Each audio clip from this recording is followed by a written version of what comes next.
Hello everyone, welcome to Gulshan academy. और आज हम इस वीडियो में जो डिस्कस करने वाले हैं वो करने वाले हैं एक्सपेक्टेड कट ऑफ के बारे में।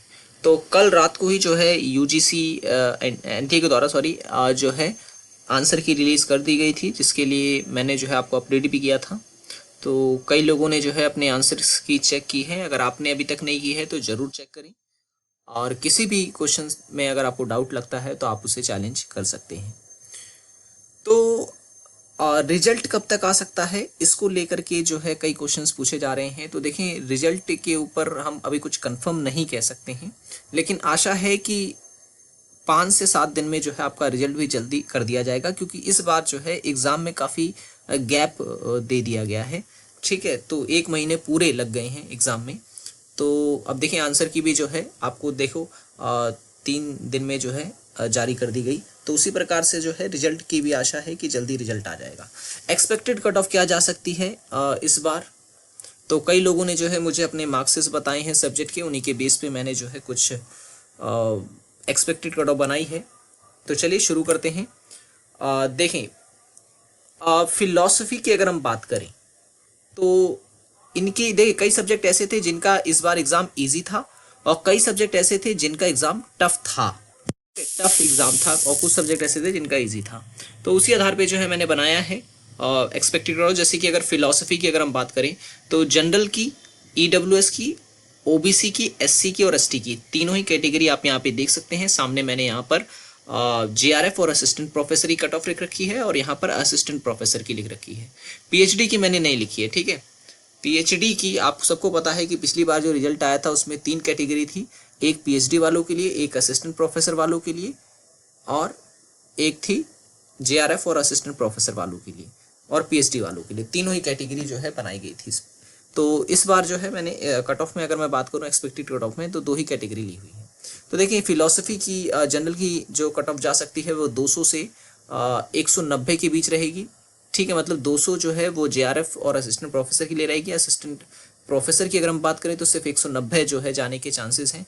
और ईडब्ल्यूएस के आप देख सकते हैं 195 जेआरएफ और असिस्टेंट प्रोफेसर के लिए, और 185 रहेगी असिस्टेंट प्रोफेसर के लिए। ओबीसी के लिए 200 और 174 रहेगी असिस्टेंट प्रोफेसर के लिए। ठीक है, एजुकेशन की अगर हम बात करें, आप यहाँ एजुकेशन देख सकते हैं। तो जनरल कैटेगरी की अगर मैं बात करूँ तो जनरल कैटेगरी के रह सकते हैं 210, और असिस्टेंट प्रोफेसर के लिए 200। ठीक है, ईडब्ल्यूएस की 198, और असिस्टेंट प्रोफेसर के लिए 172 यानी 172। ओबीसी एनसीएल के लिए जेआरएफ की 195 और असिस्टेंट प्रोफेसर के लिए 180 रह सकती है। ठीक है, और कैटेगरीज के जो है आप यहाँ नीचे देख सकते हैं। एंथ्रोपोलॉजी की अगर हम बात करें तो ये जनरल कैटेगरी की इसकी 200 रह सकती है असिस्टेंट प्रोफेसर और जेआरएफ के लिए, जबकि असिस्टेंट प्रोफेसर के लिए 190 के बीच जा सकती है। ईडब्ल्यूएस 190 रहेगी जेआरएफ के लिए, और ओबीसी की रह सकती है 180। ठीक है, नेक्स्ट सोशोलॉजी की अगर हम बात करें, कई सारे स्टूडेंट हमारे सोशोलॉजी के जुड़े हुए हैं। तो जनरल कैटेगरी की जो कट ऑफ है वो जा सकती है 220 जेआरएफ और असिस्टेंट प्रोफेसर के लिए, जबकि सिर्फ असिस्टेंट प्रोफेसर के लिए 210 के बीच में रह सकती है। ठीक है, ये मैंने जो कट ऑफ बनाई है प्रीवियस ईयर की जो है लेके बनाई है, 2 साल की कट ऑफ का एनालिसिस करके बनाया है। ईडब्ल्यूएस की अगर हम बात करें तो 208 रह सकती है जेआरएफ की, और असिस्टेंट प्रोफेसर के लिए 180। ओबीसी एनसीएल की अगर हम बात करें तो 205 जो है कट ऑफ रह सकती है जेआरएफ और असिस्टेंट प्रोफेसर के लिए, जबकि सिर्फ असिस्टेंट प्रोफेसर के लिए 190 तक जा सकती है। ठीक है, और फिर उसके बाद सोशल वर्क की अगर हम बात करें तो जनरल की 198 रह सकती है, और 180 रह सकती है आपकी असिस्टेंट प्रोफेसर के लिए। ठीक है, और ठीक उसी प्रकार से ओबीसी की 192 रह सकती है जेआरएफ के लिए। ठीक है, और 178 असिस्टेंट प्रोफेसर के लिए रह सकती है। फिलॉसफी की अगर हम बात करें तो जनरल कैंडिडेट्स के लिए रह सकती है 280 जेआरएफ और असिस्टेंट प्रोफेसर के लिए, और 215 रह सकती है आपके असिस्टेंट प्रोफेसर के लिए, ओनली असिस्टेंट प्रोफेसर के लिए। और ओबीसी एनसीएल की हम बात करें अगर तो 230 रह सकती है, जबकि असिस्टेंट प्रोफेसर के लिए 195 जा सकती है। होम साइंस की अगर हम बात करें तो ओबीसी जनरल की अगर हम बात करें तो 210 जेआरएफ के लिए, और 192 असिस्टेंट प्रोफेसर के लिए। ओबीसी एनसीएल की अगर बात करें 185 जेआरएफ के लिए, और 175 रह सकती है आपकी असिस्टेंट प्रोफेसर के लिए। ठीक उसी प्रकार से कंप्यूटर साइंस की अगर हम बात करें तो जनरल कैटेगरी 180 से ज़्यादा जाएगी, यहाँ पर आप 190 मान के चलें, ठीक है, 190 मान के चलें, 190 प्लस, ठीक है।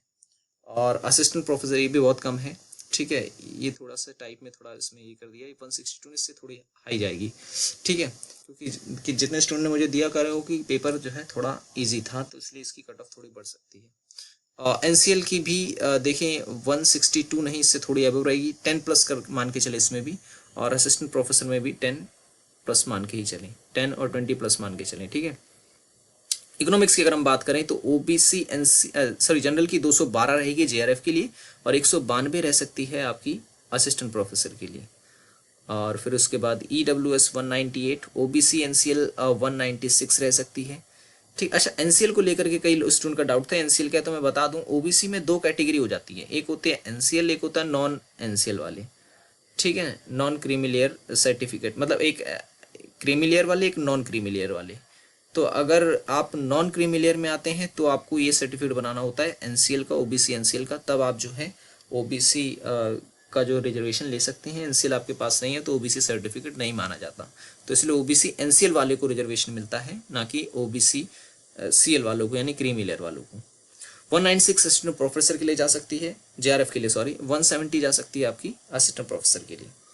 हिस्ट्री की अगर हम बात करें 196 जाने के चांसेस हैं, और उसके बाद जो है असिस्टेंट जेआरएफ के लिए, ठीक है, असिस्टेंट प्रोफेसर के लिए 180, ठीक है, और ठीक है, हिस्ट्री की मैंने आपको बता दी, जनरल की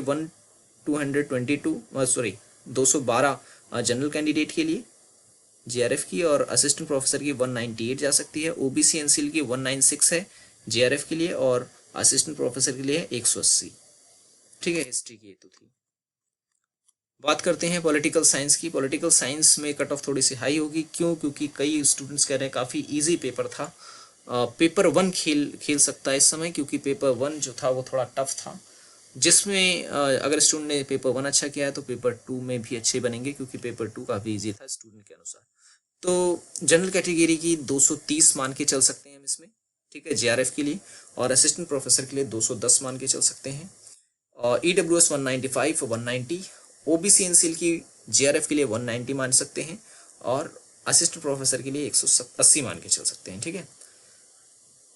ठीक उसी प्रकार से और कैटेगरी भी आप देख सकते हैं, और कॉमर्स की जनरल की 210 ले सकते हैं आप जेआरएफ के लिए, और 198 आप ले सकते हैं असिस्टेंट प्रोफेसर के लिए। ओबीसी एनसीएल अगर आप 190 कॉमर्स जेआरएफ के लिए, 180 जो है असिस्टेंट प्रोफेसर के लिए। ठीक उसी प्रकार से इंग्लिश की जनरल कैंडिडेट अगर आप हैं तो जेआरएफ के लिए 200 तक जा सकती है, और अगर आप जो है असिस्टेंट प्रोफेसर की बात करें तो 195 के बीच रहने वाली है इसमें। और एनसीएल ओबीसी एनसीएल की अगर हम बात कर लें तो 190 जेआरएफ के लिए हो सकती है, और असिस्टेंट प्रोफेसर के लिए 180 तक जा सकती है। उसी प्रकार से यहाँ ज्योग्राफी है, जिसमें जनरल कैंडिडेट की 202 तक, और ये जेआरएफ के लिए है, ठीक है, 202, और असिस्टेंट प्रोफेसर के लिए 182 तक जा सकती है। उसी प्रकार से आप और कैटेगरी देख सकते हैं। हिंदी की अगर हम बात करें तो जनरल कैंडिडेट की 195 नहीं, इससे थोड़ी हाई जाएगी, क्योंकि स्टूडेंट्स के अनुसार जिन्होंने मुझे मैसेज किया उनके अनुसार पेपर काफ़ी इजी था, तो थोड़ी सी हाई हो सकती है, 195 नहीं, आप इसमें +10 मान के चलें, ठीक है, और असिस्टेंट प्रोफेसर में भी आप +10 मान के चलें, ठीक है। और एनसीएल की अगर हम बात करें, ओबीसी एनसीएल 180 और जेआरएफ के लिए, और असिस्टेंट प्रोफेसर के लिए 179 तक जाने के चांसेस हैं। तो ये जो कट ऑफ मैंने तैयार की थी ये प्रीवियस ईयर कट ऑफ के बेस पे बनाई है, ठीक है, और जितने भी राय स्टूडेंट्स की मुझे मिली है उनके बेस पे मैंने तैयार की है, ठीक है। आशा करता हूँ वीडियो पसंद आएगी, पसंद आया तो लाइक कर दें, चैनल को सब्सक्राइब नहीं किया तो जरूर कर दें। मिलते हैं अगली वीडियो में। Thanks for watching this video.